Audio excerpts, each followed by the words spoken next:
Most people speak their reality into existence without even realizing it.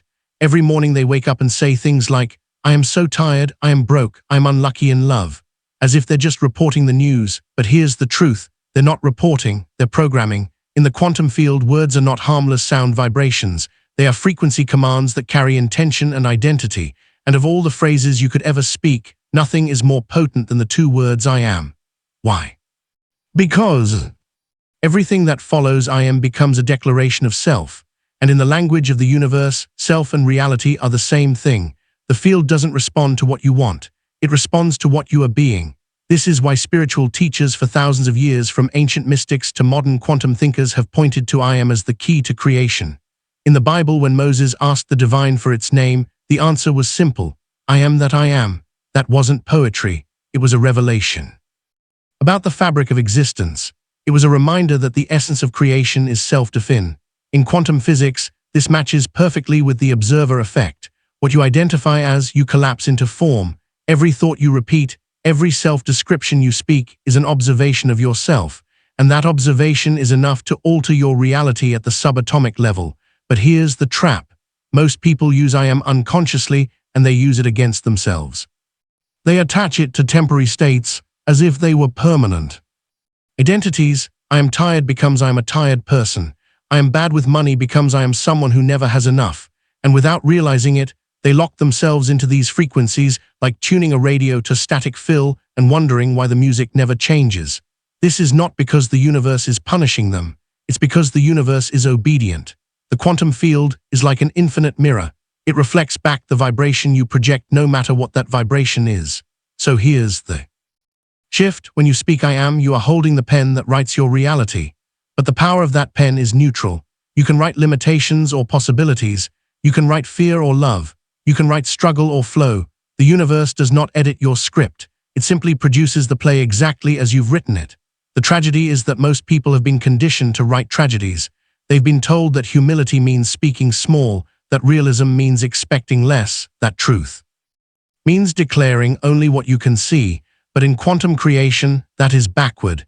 You don't speak only what you see, you speak what you choose to see. You don't confirm your circumstances, you confirm your essence. This is where the concept of the God state enters.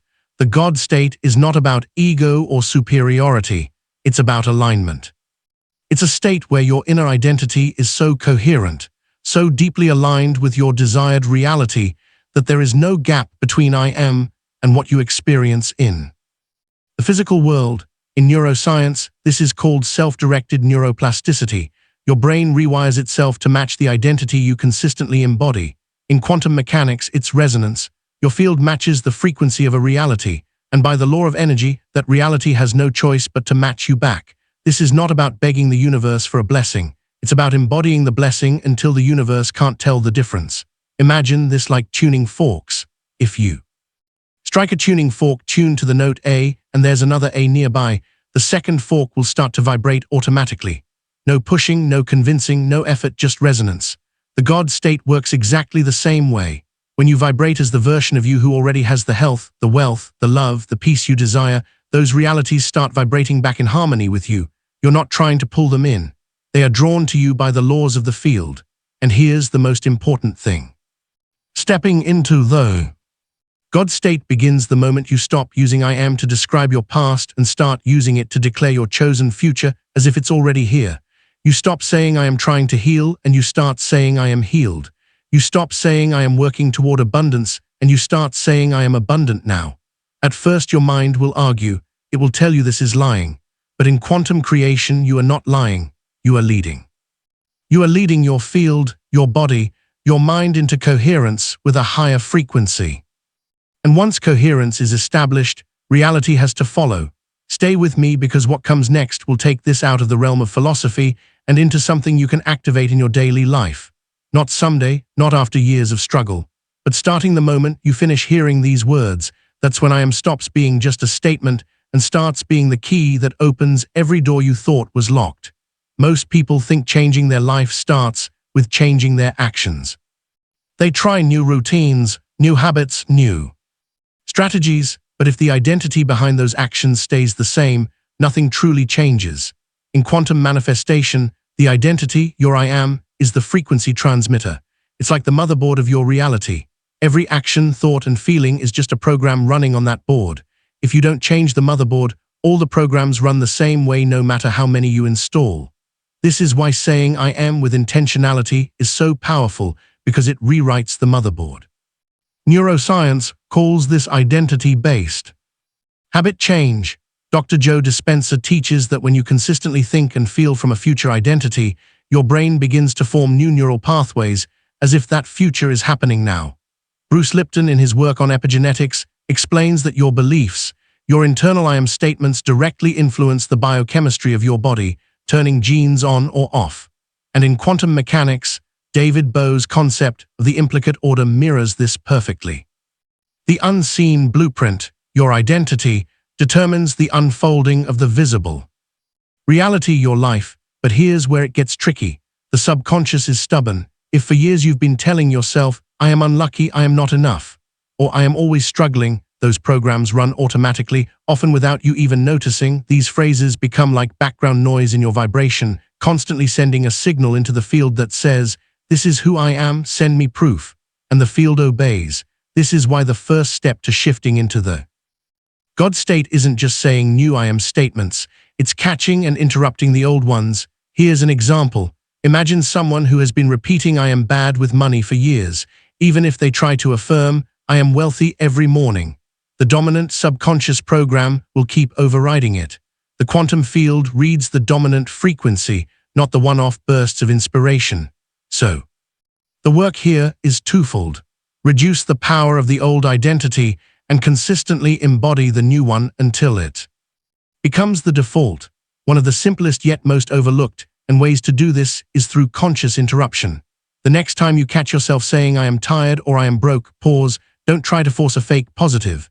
Instead, shift into a state that feels neutral but aligned, like I am restoring my energy or I am learning to manage money with ease. This small shift matters because it interrupts the old vibration without triggering resistance from your mind. Over time, you can elevate those statements into the full God state. I am vibrant, I am wealthy now, I am a magnet for abundance. And here's the science behind why this works so quickly. Every time you choose a new I am, you're collapsing a different version of reality in the quantum field. In the famous double-slit experiment, particles acted differently when observed, not because the observer physically interfered, but because their perception influenced the outcome. Your self-perception works the same way. The moment you observe yourself as the one who already is what you desire, the particle of your reality begins to shift accordingly. When you enter the God state, you stop chasing external proof before you change your internal story. You realize that proof is the last thing to arrive, not the first. And this flips the whole manifestation process on its head.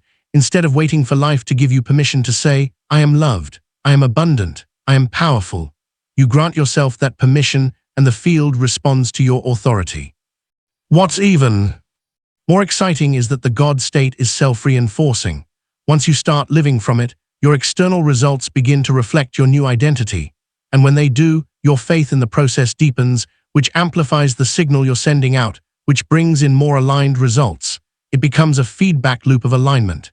In a moment, we'll go even deeper into the mechanics of how to stabilize this frequency so it doesn't just flicker for a few minutes during meditation, but becomes the baseline of your reality. Because the real magic of I am is not in saying it once with intensity, but in being it so consistently that the quantum field stops seeing it as a request and starts seeing it as a fact. When you step into the God state, something extraordinary happens at both a spiritual and scientific level.